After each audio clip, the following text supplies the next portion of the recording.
Hello student, आज हम भारतीय दर्शन के अंतर्गत प्रस्तावना के पृष्ठभूमि से हम लोग कुछ सीजीपीएससी मुख्य परीक्षा में आए हुए प्रश्नों को भी देखेंगे। और बच्चों यह क्लास भी प्रस्तावना पर ही आधारित है। 2 कक्षाएं बच्चों भारतीय दर्शन में हमें प्रस्तावना पे लगती है। उसके बाद फिर हम सीजीपीएससी मुख्य परीक्षा के अंतर्गत जो हमारा पाठ्यक्रम है हम उसके अनुसार अध्ययन करेंगे।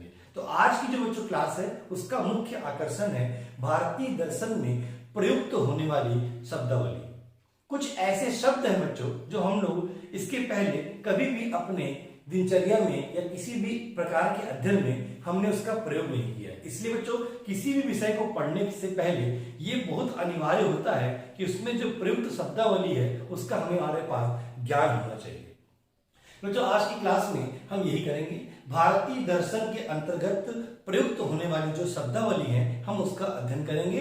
और सीजीपीएससी मुख्य परीक्षा में इस सेक्शन से भी बच्चों महत्वपूर्ण प्रश्न पूछे गए हैं। वो प्रश्न भी मैं आपको क्लास के एंड में बता दूंगा। बच्चों जैसा कि हमने कल देखा था, हमने कल दर्शन का व्यवहारिक दृष्टिकोण का अध्ययन किया था। ठीक है, अब बच्चों दर्शन के अंतर्गत है ना हम अध्ययन करेंगे दर्शन के अंतर्गत संप्रदाय का। ध्यान देंगे बच्चों, संप्रदाय। तो दर्शन के अंतर्गत संप्रदाय। तो बच्चों दर्शन में, भारतीय दर्शन में 2 संप्रदाय हैं। एक है बच्चों आस्तिक संप्रदाय और आपका एक है नास्तिक संप्रदाय। क्योंकि आप इस शब्द से भली भांति परिचित हैं। अगर मैं आपसे पूछता तो आप कहते सर कि जो इसका आधार है वो आपका ईश्वर है। हम बचपन से पढ़ते आ रहे हैं कि जो ईश्वर को मानते हैं उसे हम आस्तिक कहते हैं और जो ईश्वर को नहीं मानते बच्चों उसे हम नास्तिक कहते हैं। किंतु भारतीय दर्शन में आस्तिक एवं नास्तिक संप्रदाय के जो विभाजन का आधार है बच्चों वो ईश्वर नहीं है। तो भारतीय दर्शन में आस्तिक और नास्तिक जो 2 संप्रदाय हैं बच्चों उसका आधार है वेद। जैसा कि मैंने आपको प्रीवियस वीडियो में बताया था कि भारतीय दर्शन का प्रारंभ बच्चों वेदों से होता है। ये हमारे आरंभिक ग्रंथ हैं। तो बच्चों इसी आधार पर ही इसके 2 संप्रदाय होते हैं। जो वेदों को प्रामाणिक मानते हैं, जिनके अनुसार वेद प्रामाणिक हैं बच्चों वो कहलाते हैं आपके आस्तिक। जो वेदों को प्रामाणिक स्वीकार नहीं करते, जो वेदों की सत्ता को अस्वीकार करते हैं बच्चों वो आपके कहलाते हैं नास्तिक। तो ये सीजीपीएससी मुख्य परीक्षा में पूछा है, सिंपल सा 2 नंबर का ये प्रश्न था। तो आस्तिक और नास्तिक संप्रदाय का बच्चों ये आधार है। बच्चों इस आस्तिक संप्रदाय को इंग्लिश में ऑर्थोडॉक्स कहते हैं। मैं इसलिए लिख रहा हूं बच्चों क्योंकि ऑर्थोडॉक्स का मतलब पारंपरिक होता है, यानी जो ट्रेडिशनल चीजें हैं, पारंपरिक चीजें हैं। और नास्तिक संप्रदाय को बच्चों कहते हैं हिट्रोडॉक्स।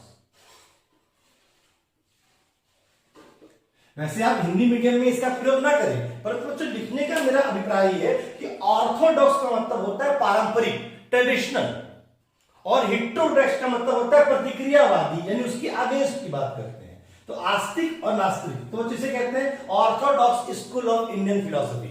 ठीक है, आस्तिक संप्रदाय। और इसी प्रकार जो वेदों को अप्रामाणिक मानते हैं, वेदों की सत्ता को अस्वीकार करते हैं बच्चों हम उन्हें कहते हैं क्या, नास्तिक दर्शन। अब हम ये देखते हैं कि कौन कौन से ऐसे दार्शनिक या दर्शन हैं जिन्हें हम आस्तिक संप्रदाय के अंतर्गत रखेंगे और कौन से ऐसे हैं जिन्हें हम नास्तिक संप्रदाय के अंतर्गत रखेंगे। तो आप यहां पर देखेंगे बच्चों कि आस्तिक संप्रदाय के अंतर्गत जो मैंने कल आपको बताया था बच्चों लास्ट क्लास में, षड दर्शन।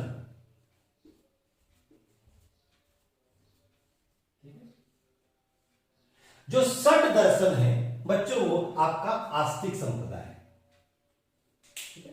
और नास्तिक संप्रदाय की जहां तक बच्चों मैं बात करूं तो नास्तिक संप्रदाय के अंतर्गत ये याद कर लीजिए बच्चों, यहां पर 3 दर्शन आते हैं। पहला बच्चों आपका चार्वाक,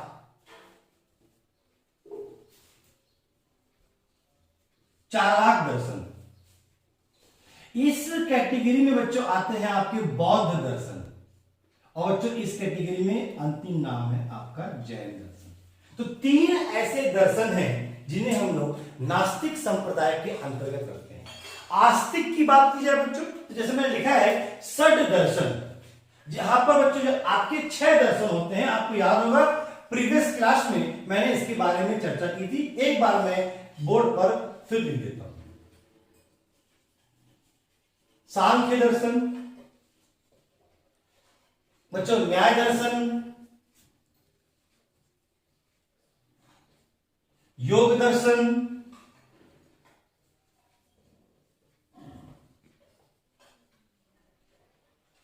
वैशेषिक दर्शन,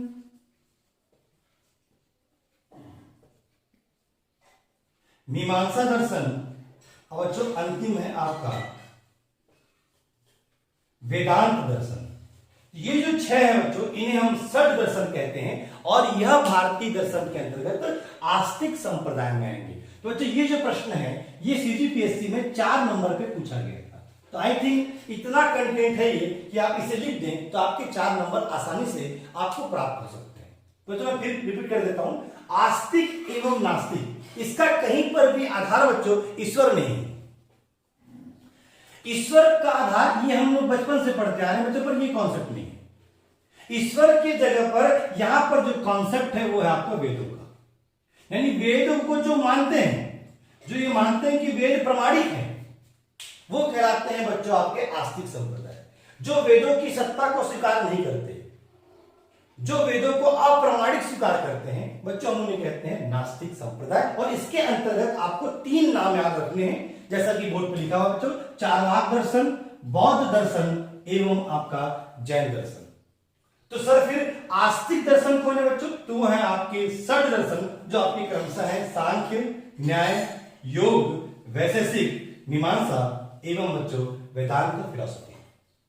तो ये बच्चों आपके 4 नंबर का एक प्रश्न तैयार हो गया। और हम लोग सीजीपीएससी मुख्य परीक्षा के लिए जो सीरीज प्रारंभ कर रहे हैं बच्चों ये यूट्यूब के माध्यम से, तो आप ये मान लीजिए कि जिस क्रम में मैंने यहाँ पर लिखा है इसी क्रम में ही मैं आपको पढ़ाऊंगा। अर्थात बहुत जल्द बच्चों हम लोग स्टार्ट करने वाले हैं सांख्य दर्शन, यहीं से हम लोग भारतीय दर्शन को प्रारंभ करेंगे और बच्चों अंत करेंगे आपके जैन दर्शन पे। ये जो 9 फिलोसोफर यहां पर लिखे गए, आप ये मान लीजिए कि सीजीपीएससी मुख्य परीक्षा में 25 से लेकर 30 नंबर के प्रश्न आपके इन 9 दर्शन से ही परीक्षा में पूछे जाएंगे। तो बच्चों तो हमने भारतीय दर्शन के अंतर्गत संप्रदाय ये देख लिया। अब बच्चों और भी कुछ अन्य शब्दावली है, उस पर हम ध्यान देते हैं। देखिए आज की क्लास इसलिए महत्वपूर्ण है विद्यार्थियों, क्योंकि अगर आप इसे नहीं जानेंगे तो आप भारतीय दर्शन को कभी समझ नहीं पाएंगे। इसलिए हमारा प्रयास रहेगा कि भारतीय दर्शन के अंतर्गत जो कठिन शब्दावली है उसको आपकी भाषा में आप तक पहुंचाया जाए। आइए देखिए नेक्स्ट बच्चों, हम आते हैं, जैसा कि हम और आप सब लोग विज्ञान पढ़ते हैं, साइंस पढ़ते हैं, अधिकांश विद्यार्थी विज्ञान की पृष्ठभूमि से ही आते हैं, नहीं तो 10वीं तक हम सब पढ़ते हैं। हम सबने ये पढ़ा है बच्चों कि विज्ञान के अंतर्गत हम अध्ययन करते हैं पदार्थ का,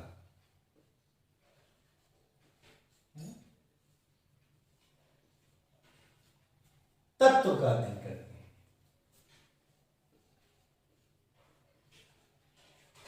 और बच्चों विज्ञान मुख्यतः यह कहता है कि 2 प्रकार के पदार्थ, 2 प्रकार के जीव, एक होता है सजीव और एक होता है बच्चों निर्जीव। कुछ ऐसा ये हम बचपन से पढ़ते हैं, living and non living things.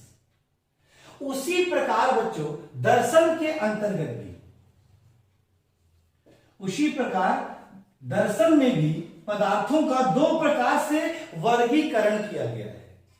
यानी दर्शन में भी 2 प्रकार के पदार्थ माने गए। बच्चों ध्यान से सुनिएगा, ये शब्दावली आपके लिए बिल्कुल नवीनतम है। एक है बच्चों जड़ और एक है आपका चेतन। ठीक है, जब तक आप दर्शन पढ़ेंगे ये 2 शब्द आपको सदैव मिलेंगे, जड़ एवं चेतन। बच्चों जड़ क्या है? और चेतन क्या है। तो जड़ से अभिप्राय यह है बच्चों जो स्वयं सक्रिय नहीं होते।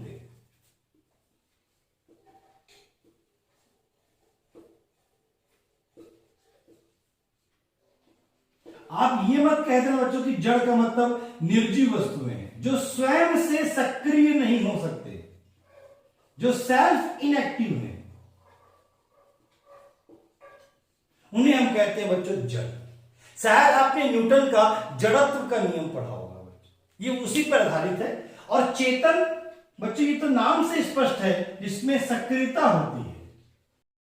और बच्चों चेतन का मतलब होता है ऐसे तत्व जो स्वयं सक्रिय होते हैं, इट्स सेल्फ एक्टिव। ठीक है, तो जड़ और चेतन दो प्रकार के तत्व होते हैं आपके दर्शन में।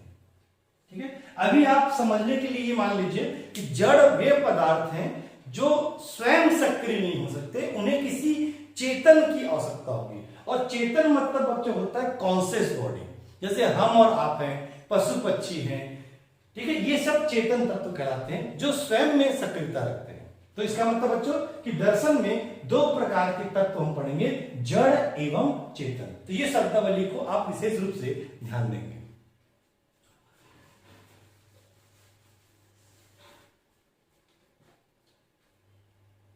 इसके बाद बच्चों हम लोग ठीक है ऐसी शब्दावली के अंतर्गत अब एक महत्वपूर्ण प्रश्न हम करने जा रहे हैं बच्चों, जिसे हम कहते हैं पुरुषार्थ।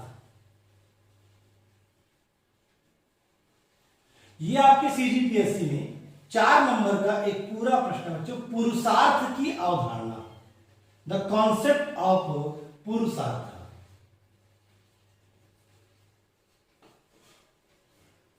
पुरुषार्थ की अवधारणा ये बच्चों आप मान लीजिए कि आपके समाज शास्त्र में और आपके दर्शन शास्त्र में दोनों ही जगह पर ये एक महत्वपूर्ण प्रश्न है।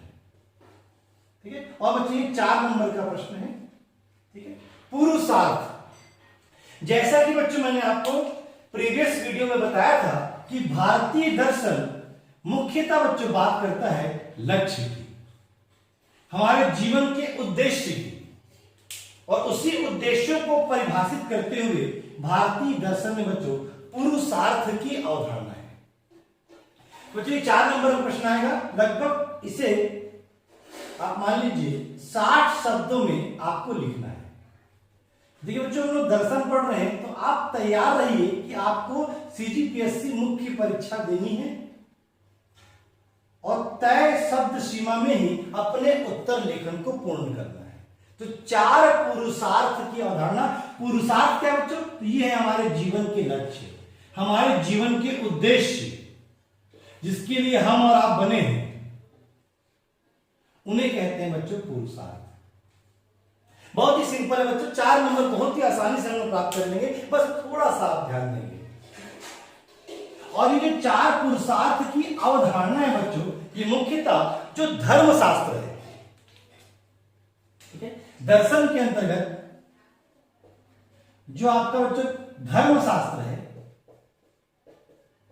अर्थात जो धार्मिक अवधारणा है, जो धर्म को मानते हैं, जो आस्तिक हैं, उनके लिए विशेष महत्व है इस पुरुषार्थ का।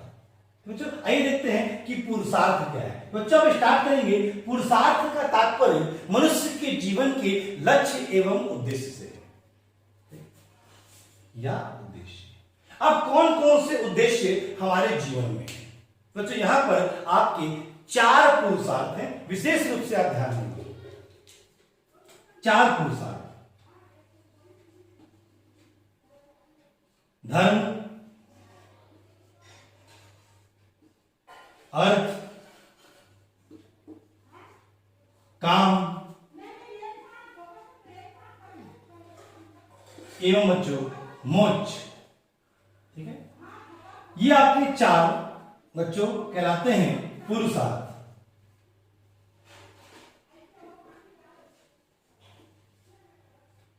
यानी मनुष्य के जीवन के ये आपके बच्चों क्रमबद्ध तरीके से 4 उद्देश्य हैं।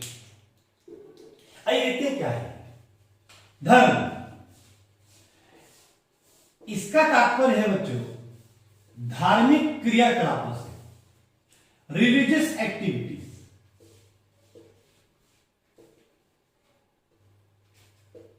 धार्मिक क्रियाकलाप। आप कहेंगे सर किस प्रकार की क्रियाकलाप? जैसे बच्चों यज्ञ है, पूजा पाठ है, इसे हम कहते हैं बच्चों धर्म। ये मनुष्य का प्रारंभिक उद्देश्य है, यानी प्रत्येक मनुष्य को धर्म के अनुसार व्यवहार करना चाहिए, धार्मिक क्रियाकलापों को संपादित करना चाहिए। अर्थ बच्चों बेहद महत्वपूर्ण है। अर्थ का यहां पर जो अभिप्राय है बच्चों वो है धन से।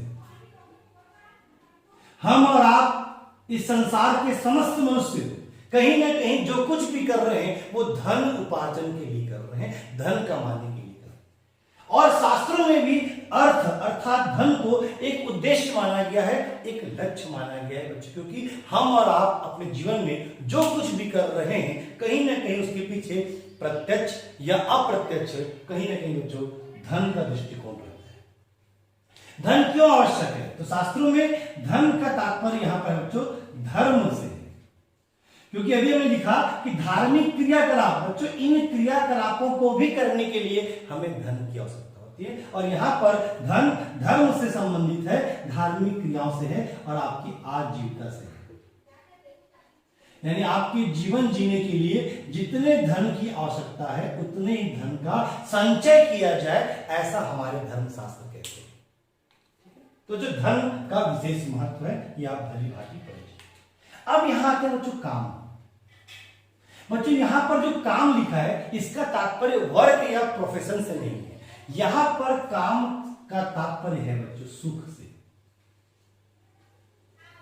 यहां पर काम का तात्पर्य है आनंद से, सुख एवं आनंद। बच्चों ये एक ऐसा शब्द है कि हर एक मनुष्य अपने जीवन को इसी प्रकार जीना चाहता है। अगर मैं आपसे कहूं कि आप धन क्यों कमा रहे हैं, तो कहीं ना कहीं धन कमाने के पीछे भी आपका उद्देश्य है एक सुखी जीवन, एक आनंदमय जीवन।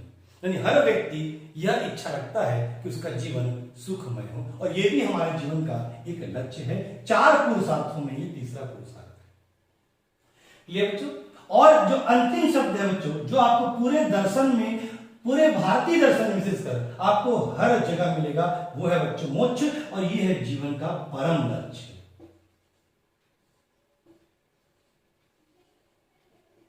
या इसे आप अंतिम लक्ष्य भी कह सकते हैं। और बच्चों चूंकि मैं इसको यहां पर परिभाषित नहीं कर रहा हूं, क्योंकि हर दार्शनिक का इसको लेकर बच्चों अलग दृष्टिकोण है, इसलिए मोक्ष अभी आप ये मान लीजिए कि ये मनुष्य के जीवन का परम लक्ष्य है, और अलग अलग दार्शनिकों का मोक्ष को लेकर दृष्टिकोण भिन्न भिन्न है बच्चों, इसलिए यहां पर उसको परिभाषित करना अभी संभव नहीं होगा। बच्चों ये है आपके 4 पुरुषार्थ, बहुत ही इजी है। पहला क्या है? धर्म। इसका तात्पर्य है कि जो धार्मिक क्रियाकलाप है, यज्ञ है, पूजा है, पाठ है, इसे करना चाहिए। दूसरा अर्थ, अगर हम सांसारिक जीवन में हैं, सामान्य मनुष्य हैं, तो हमारे जीवन की जो प्राथमिकताएं हैं कहीं ना कहीं बच्चों वो धन से संबंधित है। परंतु शास्त्रों के अनुसार धन का संचय इसलिए आवश्यक है क्योंकि धार्मिक क्रियाकलापों को संपादित करने के लिए भी हमें धन चाहिए, अपने जीवन को जीने के लिए भी हमें धन की आवश्यकता है। पर धन से करेंगे क्या? धन से करेंगे हम अपने जीवन को सुखमय बनाएंगे, हम अपने जीवन को आनंदमय बनाएंगे। इसलिए सुख और आनंद एक मनुष्य के जीवन की सर्वोच्च प्राथमिकताएं होती हैं। और जो सबसे अंतिम है वो है मोक्ष की अवधारणा, जो आप भारतीय दर्शन के अंतर्गत विशेष रूप से आप अध्ययन करने वाले हैं। ठीक है, ये है आपके 4 पुरुषार्थ की अवधारणा। और चीज बता दूं आपको मैं, ठीक है, यही सेम प्रश्न समाज शास्त्र में भी है। तो अगर आप सीजीपीएससी मुख्य परीक्षा को लेकर गंभीर हैं तो बता दूं कि यही चैप्टर और यही प्रश्न समाज शास्त्र के अंतर्गत भी पूछा जाता है, और उसका भी उत्तर लेखन बच्चों सेम टू सेम होगा। तो आई थिंक बच्चों आपको आज की क्लास के अंतर्गत कुछ शब्दावली से आप परिचित हो गए होंगे, जैसे कि दर्शन में पदार्थ कौन कौन से होते हैं, पुरुषार्थ की अवधारणा क्या है, और विशेष रूप से बच्चों वो था भारतीय दर्शन के संप्रदाय। तो यहां पर आपने 3 प्रश्न किए बच्चों, पीएससी के दृष्टिकोण से आपके 2 प्रश्न हो गए। ठीक है, भारतीय दर्शन में आस्तिक एवं नास्तिक संप्रदाय को समझाएं, और भारतीय दर्शन में पुरुषार्थ की अवधारणा को स्पष्ट करें।